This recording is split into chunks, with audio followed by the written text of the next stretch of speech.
Shri Harinarayana home foods.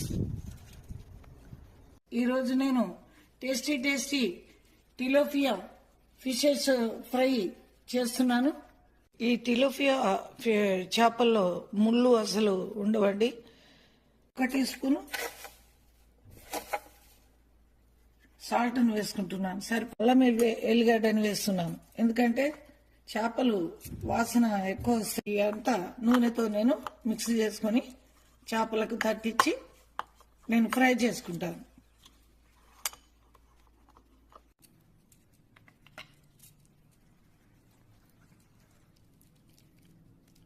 రెండవ వాయిని కూడా వేసుకుంటున్నాను. రెండవ పక్కకు తిప్పి వేసుకోవాలి. ఈ వీడియో మీకు నచ్చినట్లయితే లైక్ చేయండి, షేర్ చేయండి, సబ్స్క్రైబ్ చేసి బెల్ ఐకాన్ క్లిక్ చేయండి ఫ్రెండ్స్.